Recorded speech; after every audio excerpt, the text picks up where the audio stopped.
Welcome to Rajasthan study number 1। Rajasthan study number 1 में आप सभी का स्वागत है। आज है 2 अप्रैल और 2 अप्रैल 2023 से राजस्थान करंट अफेयर व उनसे रिलेटेड जितने भी फैक्ट बनते हैं वो आज की क्लास के अंदर हम देखने वाले हैं। तो सेशन आने वाले 2023 की एग्जाम की दृष्टि से इंपॉर्टेंट सेशन है वो रहने वाला है और इसकी पीडीएफ प्राप्त करने के लिए राजस्थान स्टडी नंबर 1 टेलीग्राम को ज्वाइन कीजिएगा और वहां से इसकी पीडीएफ प्राप्त कर सकते हैं। और YouTube channel Rajasthan study number 1 आपने सब्सक्राइब नहीं किया है तो प्लीज सब्सक्राइब जरूर करिए, क्योंकि आपका एक सब्सक्राइब हमारे लिए मोटिवेशन कार्य करता है, हमें मोटिवेट करता है। तो बढ़ते हैं हमारे सेशन की और without wasting time first question और वेरी वेरी इंपॉर्टेंट क्वेश्चन है। दौसा जिला प्रशासन के द्वारा सिलिकोसिस बीमारी से बचाव व उपचार हेतु कौन सा मोबाइल ऐप तैयार किया गया है?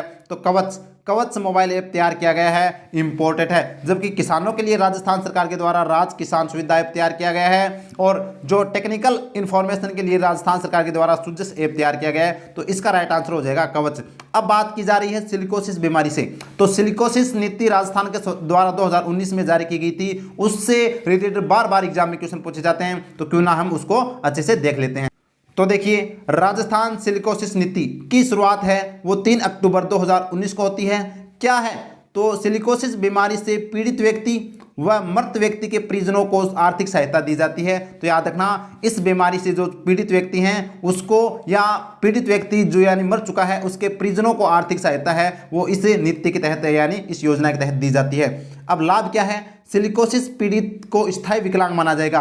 तो यानी स्थायी विकलांग माना जाता है जो अगर इस सिलिकोसिस बीमारी से पीड़ित व्यक्ति है। तो विशेष योग्यजन पेंशन योजना का लाभ मिलता है और 1500 रुपये उसको प्रतिमाह लाभ है वो पेंशन दी जाती है। अब पीड़ित है वो किससे होता है? तो खनन, पत्थर तोड़ने, पत्थर पीसकर पाउडर बनाने व सैंडस्टोन से मूर्ति बनाने में लगे श्रमिकों को यह बीमारी होती है। तो ये भी आपको पता चल गया होगा कि सिलिकोसिस बीमारी किससे होती है और क्या है। पूरी चर्चा मैंने आपके सामने कर दी है। अब और देखते हैं बूस्टर डोज में। और देखिए, राजस्थान सिलिकोसिस नीति की हम बात करें तो पीड़ित व्यक्ति को पुनर्वास हेतु 3 लाख रुपए है वो इस योजना के तहत दिए जाते हैं।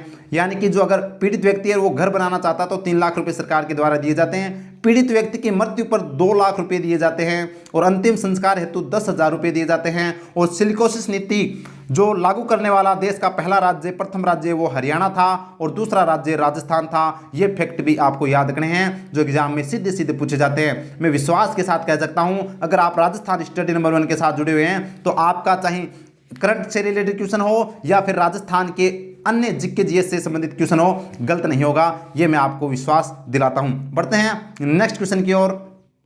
नेक्स्ट क्वेश्चन है, भारत सरकार की योजना के तहत राजस्थान के कितने जिलों में खेलो इंडिया के सेंटर खोले जाएंगे? तो 33 जिलों में खेलो इंडिया के सेंटर खोले जाएंगे। देख सकते हैं गवार की कटिंग, राजस्थान के 33 जिलों में खुलेंगे खेलो इंडिया के सेंटर, यह आप देख सकते हैं। अब आपको पता है खेलो इंडिया की बात की जा रही है तो हाल ही में 2023 के अंदर खेलो इंडिया का 5वां संस्करण हुआ था मध्य प्रदेश के अंदर। अब उससे रिलेटेड क्या फैक्ट बनते हैं वो राजस्थान से, वो हम देखते हैं।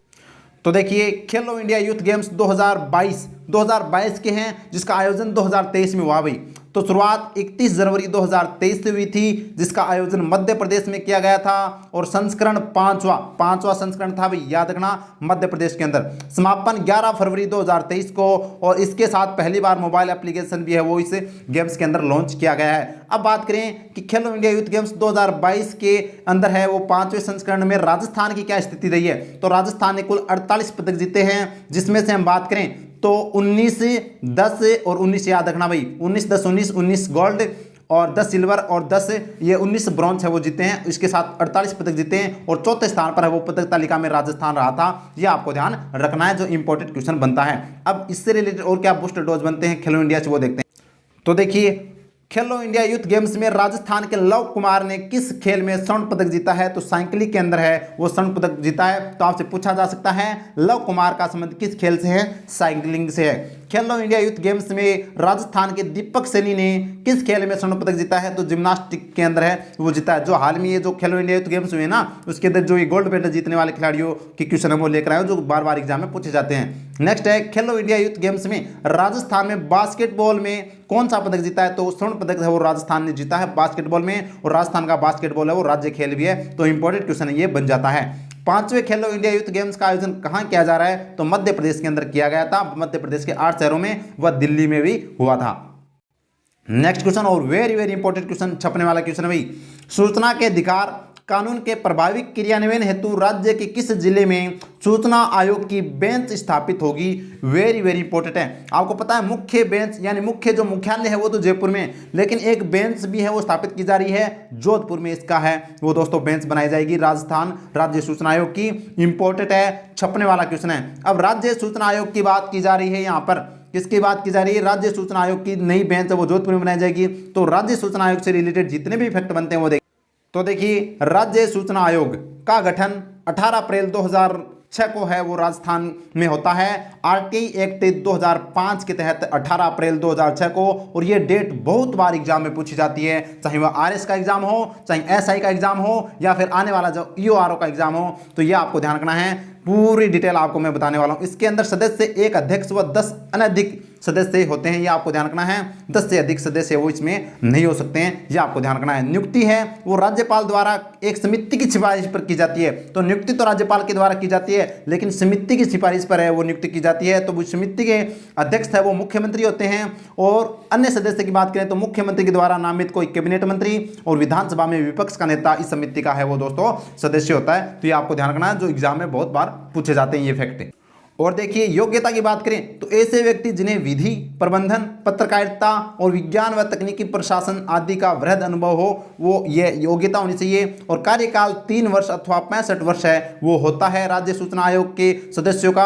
और वेतन की बात करें तो राज्य के सचिव के समान इनको वेतन दिया जाता है। और पद मुक्ति की बात करें तो कदाचार के आधार पर सुप्रीम कोर्ट की जांच के बाद राज्यपाल द्वारा है वो इसको हटाया जा सकता है, इनको हटाया सकता है, और त्याग पत्र ये राज्यपाल को दे सकते हैं। और देखते हैं, और देखिए, राज्य सूचना आयोग की हम बात करें तो कार्य व शक्ति क्या है इनकी? तो इसे सिविल न्यायालय के समान शक्तियां प्राप्त है। भाई, राज्य सूचना आयोग को सिविल न्यायालय के समान शक्तियां प्राप्त है। और समय पर सूचना नहीं देने वाले अधिकारी पर 250 रुपये प्रतिदिन और अधिकतम 25,000 जुर्माना है वो लगाया जा सकता है। भाई, ये इसके पास शक्ति है। और प्रथम अध्यक्ष एमडी करोनी थे, राजस्थान सूचना आयोग के प्रथम अध्यक्ष एमडी करोनी। और वर्तमान में इस अध्यक्ष कौन है इसके? डीबी गुप्ता यानी देवेंद्र भूषण गुप्ता है, वो वर्तमान में राजस्थान राज्य सूचना आयोग के अध्यक्ष हैं। जबकि बात करें राज्य सूचना आयोग के मुख्य अध्यक्ष तो राज्य मुख्य सूचना आयुक्त कौन है? डीबी गुप्ता। और सूचना आयुक्त कौन है? तो एमएल लाठर है, जो 2023 के अंदर इनको नियुक्त किया गया था। यह आपको ध्यान रखना है। अब देखिए, बूस्टर डोज, आपको पता है कि बेंच जो राज्य सूचना आयोग की बेंच है वो जोधपुर में स्थापित की जा रही है। तो जोधपुर से रिलेटेड अपने करंट से रिलेटेड क्या फैक्ट बनते हैं वो देखिए। जनजातीय आवासीय विद्यालय कहाँ स्थित है? तो ये जोधपुर में है। राजीव गांधी फिनटेक यूनिवर्सिटी किस जिले में? तो ये भी जोधपुर में है। राजीव गांधी ग्रामीण ओलंपिक की शुरुआत कहाँ से हुई? तो पालगांव जोधपुर से। और दुनिया का सबसे बड़ा सोलर पार्क कहाँ पर है? भड़ला जोधपुर में। यह आपको ध्यान रखना है। बढ़ते हैं आगे, और देखिए, जोधपुर से करंट से रिलेटेड क्वेश्चन। राजस्थान में अकाउंट्स म्यूजियम ऑफ इंडिया की शुरुआत कहां से की गई? जोधपुर से।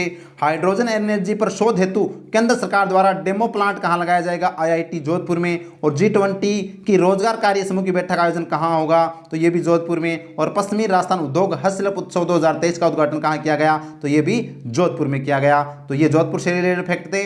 नेक्स्ट क्वेश्चन, और ये भी इंपॉर्टेंट क्वेश्चन है भाई, विश्व का सबसे बड़ा घंटा कहाँ लगाया जाएगा? तो विश्व का सबसे बड़ा घंटा चंबल रिवर फ्रंट कोटा में है वो लगाया जाएगा। इंपॉर्टेंट है भाई, एग्जाम की दृष्टि से पूछा जा सकता है। तो इससे रिलेटेड क्या फैक्ट बनते हैं वो देखिए।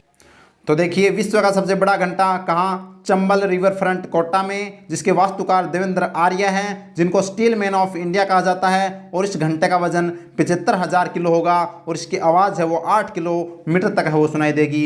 इंपॉर्टेंट बनता है एग्जाम की दृष्टि से। अब ये कोटा के अंदर स्थापित किया जा रहा है, तो कोटा से क्या रिलेटेड फैक्ट बनते हैं वो देखिए बूस्टर डोज में।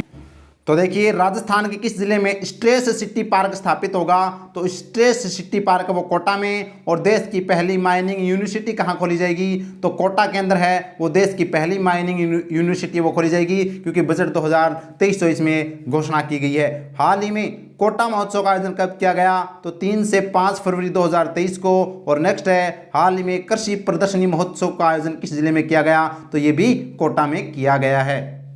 और देख लीजिएगा बूस्टर डोज में, राजस्थान की शिक्षा नगरी किस जिले को कहा जाता है? कोटा को। और राज्य में बोन बैंक कहाँ स्थित है? तो ये भी कोटा में है। और नेक्स्ट क्वेश्चन की बात करें तो राजस्थान के किस बायोलॉजिकल पार्क में बाघ बाघिन लाने की अनुमति मिली है? तो अभेड़ा बायोलॉजिकल पार्क जो कहाँ पर है? कोटा में है। ये भी आपको ध्यान रखना है। बढ़ते हैं नेक्स्ट क्वेश्चन की ओर। नेक्स्ट क्वेश्चन है, 29 मार्च 2023 को बाल साहित्य महोत्सव का आयोजन कहाँ किया गया? तो जवाहर कला केंद्र जयपुर के अंदर है वो बाल साहित्य महोत्सव का आयोजन किया गया। इंपॉर्टेंट है। और ये किसके द्वारा किया गया? तो पंडित जवाहरलाल नेहरू बाल साहित्य अकादमी राजस्थान के द्वारा है वो इसका आयोजन करवाया गया था। और पंडित जवाहरलाल नेहरू बाल साहित्य अकादमी के अध्यक्ष कौन है? इकराम राजस्थानी हैं, जिनको कला प्रोदा पुरस्कार है वो दिया गया हाल ही में। बढ़ते हैं बूस्टर डोज की। अब बात की जा रही है जवाहर कला केंद्र की। तो देखिए जवाहर कला केंद्र की स्थापना कब हुई थी? 1993 में। और वास्तुकार कौन थे इसके? तो चार्ल्स कोरिया थे। और हाल ही में 33वें राष्ट्रीय युवा समारोह का आयोजन कहाँ किया गया? तो ये भी जवाहर कला केंद्र जयपुर में किया गया। और 23वें वार्षिक कला मेले की थीम क्या थी? तो राजस्थान सरकार की कल्याणकारी योजना है वो इसकी थीम थी। ये आपको ध्यान रखना, जो जवाहर कला केंद्र के अंदर इसका भी आयोजन है वो किया गया था, 23वें वार्षिक कला मेले का आयोजन। और देखते हैं और देख लीजिएगा बूस्टर डोज में जो 2000 मार्च के अंदर जो फेस्टिवल हुए थे वो देखिए। इंटरनेशनल थिएटर फेस्टिवल का आयोजन कब किया गया था? तो 18 से 22 मार्च 2023 को।